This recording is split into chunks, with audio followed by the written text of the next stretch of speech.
Hari telah berganti, siang ini Fiora ada janji dengan Sandi. Ya, laki-laki yang berencana untuk meminangnya mengajak Fiora untuk makan siang bersama. Bukan itu saja, Sandi juga berencana untuk mengajak calon istrinya ke taman bermain bersama dengan Tiara. Mungkin Sandi mudah untuk melakukan pendekatan, tapi tidak dengan putrinya. Kok aku jadi deg-degan seperti ini ya? Gumamnya. Saat ini Fiora sudah siap dan wanita itu tengah berdiri di teras depan menunggu calon suaminya datang. 5 menit kemudian sebuah mobil datang dan berhenti tepat di pelataran rumah. Fiora tersenyum ketika seorang laki-laki turun dari mobil tersebut, lalu diikuti oleh anak perempuan yang begitu lucu serta menggemaskan. Fiora turun dan menghampiri laki-laki itu yang tak lain adalah Sandi. Maaf nunggunya lama, biasa tadi ada drama dulu sama Tiara, ucap Sandi yang merasa tidak enak karena datang terlambat 5 menit.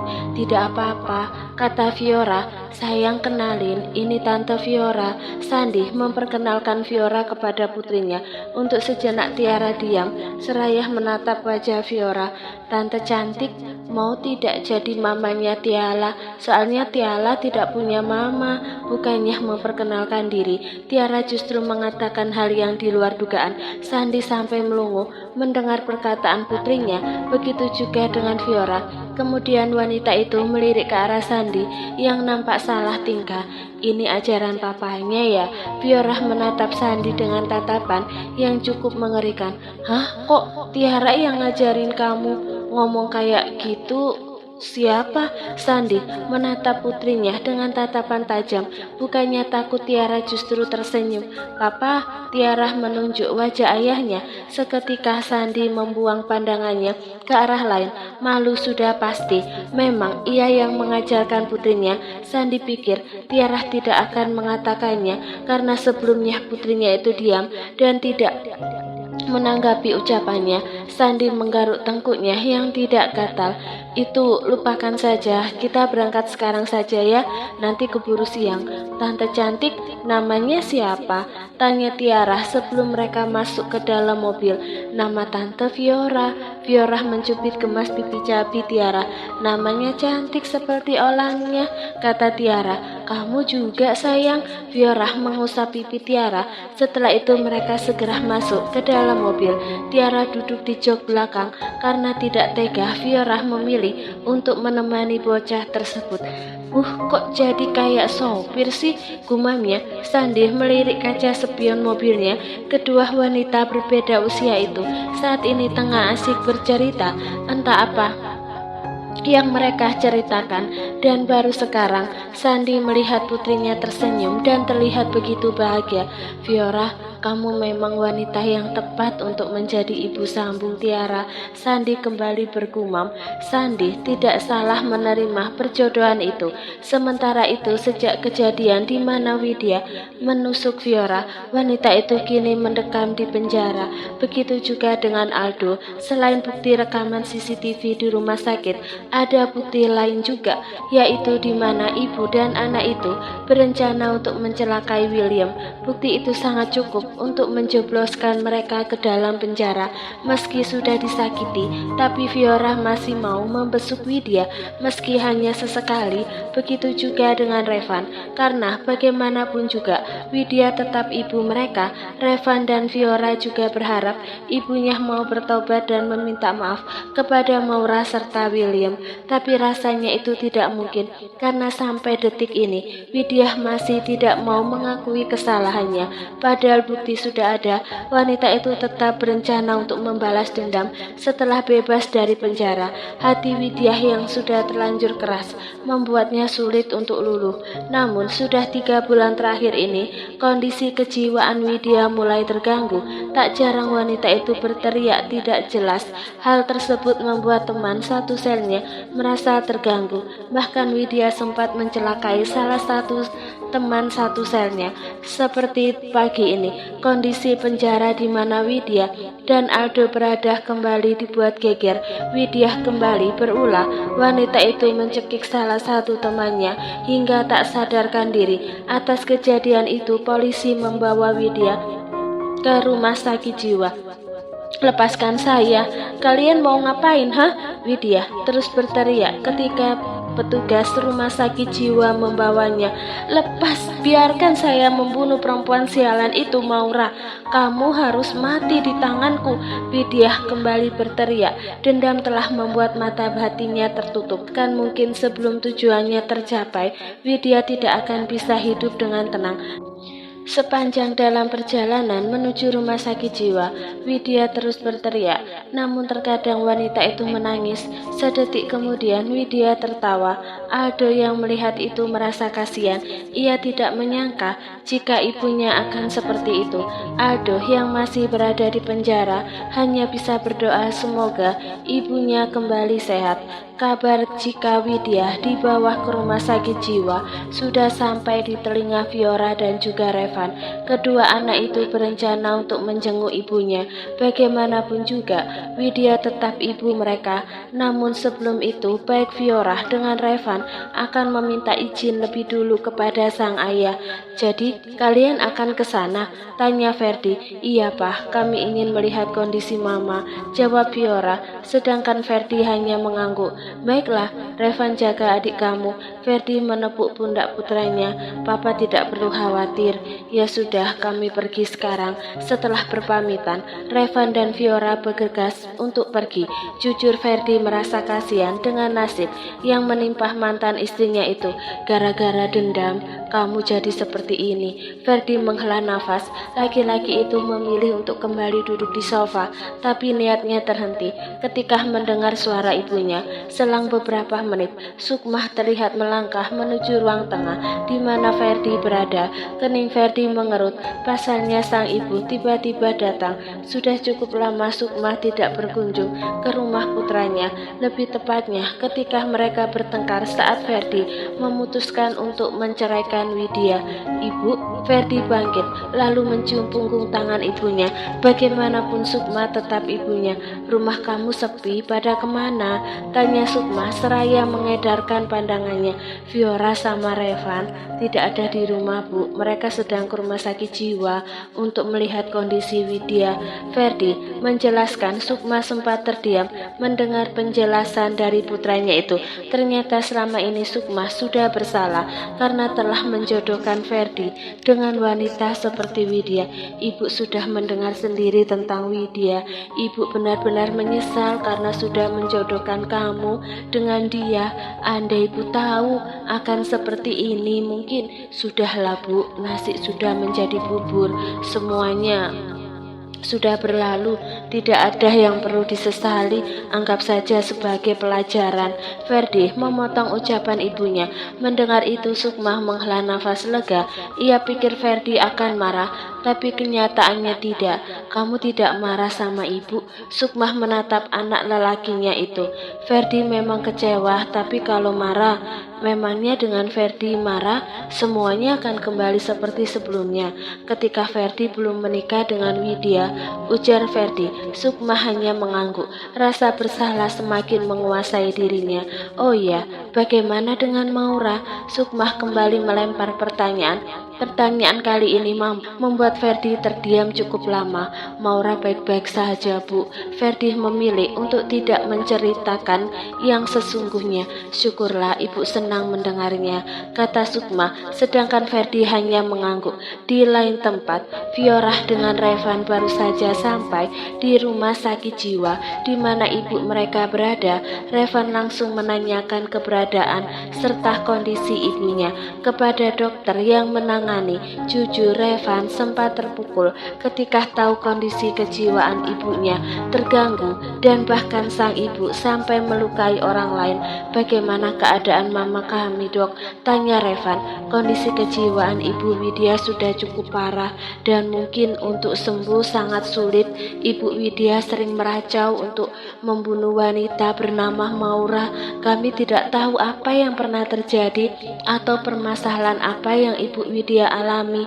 Kami hanya menyimpulkan jika Ibu Widya menaruh dendam terhadap Maura. Dokter Agung menjelaskan, Revan dengan Fiora hanya bisa diam. Setelah mendengar penjelasan dari dokter, mereka tidak menyangka jika dendam bisa membuat ibunya menjadi hilang kewarasannya. Apa kami bisa menemui mama kami? Tanya Revan. Boleh, saat ini Ibu Widya sedang beristirahat dan terpaksa saya menyuntikkan obat penenang karena sejak tadi Ibu Widya mengamuk. Terangnya. Mendengar itu Revan hanya mengangguk lalu mengajak adiknya untuk masuk ke dalam. Revan dan Fiora sudah berada di dalam. Terlihat jika Widya tengah berbaring di atas berangkar, tangan kanannya diikat. Begitu juga dengan kedua kakinya. Jujur, baik Fiora dan juga Revan tidak tega melihat keadaan ibu mereka saat ini. Tapi kedua anak itu tidak bisa berbuat apa-apa. Mereka hanya bisa berharap semoga ibu mereka segera sembuh. Kak, kasihan mama. Fiora berucap seraya menatap wajah ibunya. Rambutnya masih berantakan, benar-benar tidak terurus. Iya, tapi mungkin ini teguran untuk mama. Berharap mama sembuh dan sadar akan kesalahannya, tutur Revan. Ia juga merasa kasihan dengan kondisi ibunya, tapi Revan hanya bisa berdoa untuk sang ibu. Kakak benar, banyak sekali kesalahan yang mama lakukan. Fiora masih memandangi wajah ibunya. Setelah cukup lama berada di rumah sakit jiwa, Revan dan Fiora memutuskan untuk pulang. Mungkin besok atau lusa, kedua anak itu akan datang kembali untuk menjenguk ibu mereka. Revan serta Fiora juga berharap agar ibunya diberi kesembuhan. Meski mereka tidak lagi tinggal bersama, tapi kedua anak itu akan merasa senang jika wanita yang melahirkannya kembali sehat. Vi, bagaimana dengan laki-laki yang papa jodohkan sama kamu? Kalian akan langsung menikah atau bagaimana? Kakak dengar dia duda anak satu ya? Pertanyaan yang Revan lontarkan itu cukup membuat Fiora diam. Wanita itu kembali teringat saat mereka bertiga makan siang bersama dan juga pergi berjalan-jalan. Tumben Kak Revan kepo. Biasanya mana peduli sama urusan orang lain, kata Fiora. Mendengar itu Revan hanya tersenyum. Rasanya tersindir karena memang selama ini Revan tidak pernah ikut campur dengan urusan orang lain. Kakak bukannya kepo, hanya ingin tahu saja, sahut Revan. Sama saja kak. Fiora menatap sinis ke arah kakak. Namun Revan justru tersenyum mendapat tatapan sinis dari sang adik. Terus kapan kalian akan menikah? Revan melempar pertanyaan. Seketika Fiora diam. Kami akan menikah setelah kakak menikah, jawab Fiora. Seketika Revan membulatkan matanya. Bukan tidak ingin menikah, hanya saja Revan belum punya calon yang pas. Makanya jangan terlalu sibuk dengan pekerjaan. Atau mau dicariin sama papa? Kalau iya nanti Fiora bantu bilang, ujar Fiora. Seketika Revan menggeleng. Ia tidak ingin dijodohkan. No, kakak bisa cari calon istri sendiri. Revan menolak niat baik adiknya. Melihat ekspresi wajah sang kakak, Fiora justru tertawa. Entah apa yang lucu membuat wanita itu tiba-tiba tertawa. Kak, mampir ke restoran ya, Fiora lapar, kata Fiora. Perutnya memang sudah sangat lapar. Oke, restoran yang biasa ya, Revan memberikan saran. Sedangkan Fiora hanya mengangguk. Setelah itu Revan memilih fokus untuk menyetir, sementara Fiora sibuk dengan handphone. Wanita itu kini sedang berbalas chat dengan Sandi, calon suaminya. Setelah beberapa hari dirawat di rumah sakit, kini Maura sudah kembali ke rumah. Wanita itu bertekad untuk tetap mempertahankan kandungannya, tak peduli jika nyawa sebagai taruhannya. Jika Maura menyerah sekarang, itu artinya ia tidak punya kesempatan lagi untuk memiliki anak. William berjanji akan lebih memperhatikan istrinya dan memberikan banyak waktu luang untuk Maura. William tidak ingin Maura kembali drop seperti sebelumnya, meskipun ia tahu kondisi istrinya drop juga karena sel kanker yang terus menyebar. Berharap istrinya bisa bertahan sampai usia kandungan cukup untuk melahirkan. Sayang sekali Sayang, sekali sarapan dulu ya. William membawa nampan berisi semangkok bubur dan segelas air putih. Maura tersenyum. Betapa bahagianya mempunyai suami seperti William. Itu sebabnya kenapa Maura memilih untuk tetap mempertahankan kandungannya. Karena ia ingin membahagiakan suaminya. Mas sudah sarapan? Tanya Maura. Sudah, sekarang giliran kamu. William menjatuhkan bobotnya di tepi ranjang. Setelah itu ia bersiap untuk menyuapi istrinya. Buka mulutnya, titah William. Dengan segera Maura membuka mulutnya. William begitu telaten menyuapi istrinya. Kapan Syakila pulang, Mas? Aku sudah kangen, ujar Maura. Selama di rumah sakit, Maura memang belum pernah bertemu dengan putrinya. Nanti sore bakal mama antar kok.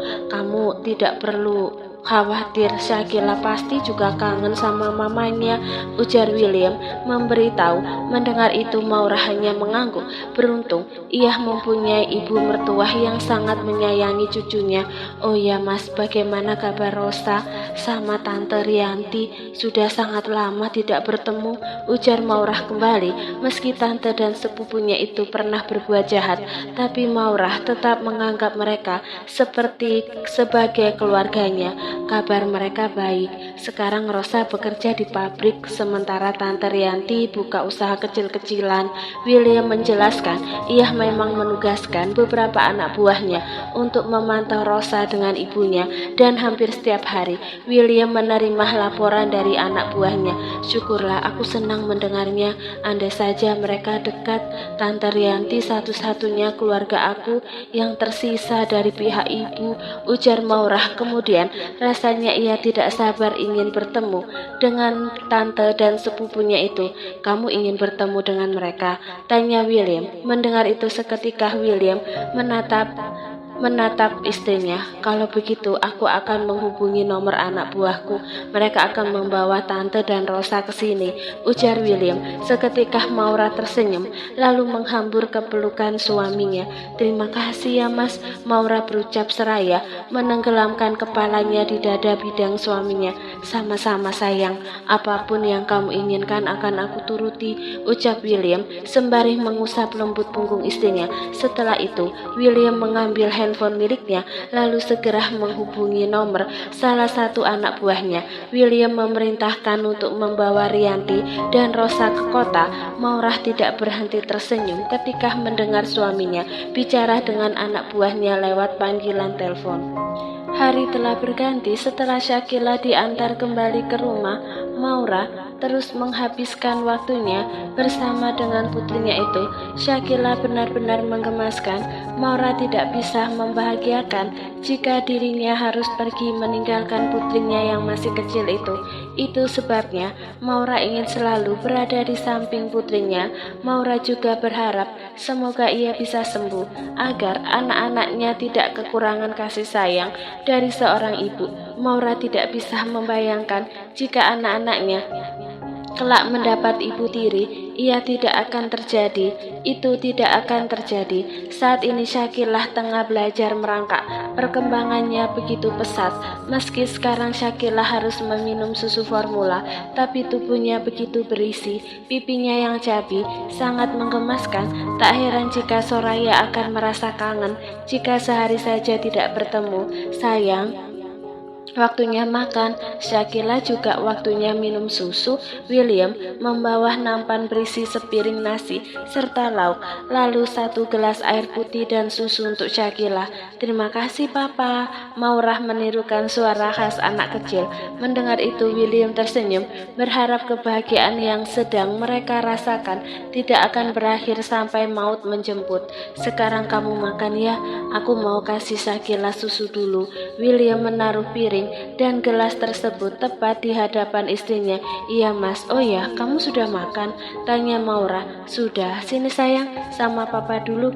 William mengambil alih putrinya. Laki-laki itu mengajak Syakila untuk duduk sembari memberikan susu dengan botol.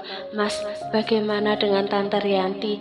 Kapan mereka akan ke sini? Tiba-tiba saja Maura teringat akan permintaannya kepada sang suami. Maura meminta suaminya untuk membawa Tante Rianti dan Rosa ke rumahnya. Besok mereka baru bisa berangkat dari sana. Kamu tidak perlu khawatir, orang-orangku yang akan menjemputnya, kata William memberitahu. Maura merasa lega dan rasanya ia tidak sabar ingin bertemu dengan tante dan sepupunya itu. Oh ya, kamu sudah tahu Mas, kalau Tante Widya depresi dan sekarang ada di rumah sakit jiwa. Maura kembali berucap. Hal itu membuat William menoleh dan menatap istrinya. Sudah, mungkin itu balasan untuknya. Dia begitu dendam sama kamu. Entah apa yang membuatnya sangat membencimu, ucap William. Tante Widya sangat membenciku karena dia takut semua harta ayah jatuh ke tanganku. Padahal yang sesungguhnya tidak seperti itu. Aku menerima pemberian dari ayah, tapi aku memintanya untuk diberikan kepada Syakila, tuturnya. Maura memang menerima aset serta yang lainnya, tapi semua itu untuk putrinya, bahkan langsung atas nama Syakila. Harta yang dari William sudah sangat cukup, bahkan lebih. Ya, lagi pula anaknya bukan hanya kamu, ada Revan dan juga Fiora. Kalau Aldo sendiri katanya dia bukan anak kandung ayah kamu, saut William. Iya, Aldo itu anak tiri, makanya sifatnya sama persis seperti ibunya. Kalau Fiora sendiri dia masih labil dan mudah untuk dipengaruhi, kata Maura. Sedangkan William hanya mengangguk. Saat William dan Maura tengah menghabiskan waktu bersama, berbeda dengan Rosa, wanita itu kini tengah sibuk membantu ibunya untuk membuat kue. Ada pesanan yang cukup banyak, itu sebabnya mereka baru bisa berangkat ke kota esok hari. Rianti dan Rosa begitu bahagia ketika mendengar Maura ingin bertemu dengan mereka. Ibu dan anak itu mengira jika Maura akan tetap membencinya dan tidak mau memaafkan, tapi dugaan mereka salah. Bahkan kini Maura meminta mereka untuk datang ke kota. Kasihan Maura ya Ma, mudah-mudahan setelah melahirkan nanti Maura bisa sembuh dari sakitnya, ucap Rosa sembari membantu ibunya membuat kue. Iya, nasib Maura sama persis seperti mendiang ibunya, tapi Mama yakin kalau suaminya tidak akan tinggal diam. Berbeda dengan Rahayu dulu, dia begitu menderita setelah ditinggal suaminya menikah lagi, saut Rianti. Rasa bersalah terus saja menguasai dirinya. Iya Ma, William sangat mencintai Maura, kata Rosa. Wanita itu sangat berharap kelak mendapatkan suami seperti William. Tiba-tiba saja terdengar suara ketukan pintu untuk sesaat. Rianti dan Rosa sama-sama diam. Kedua wanita itu saling pandang. Siapa yang bertamu sepagi ini?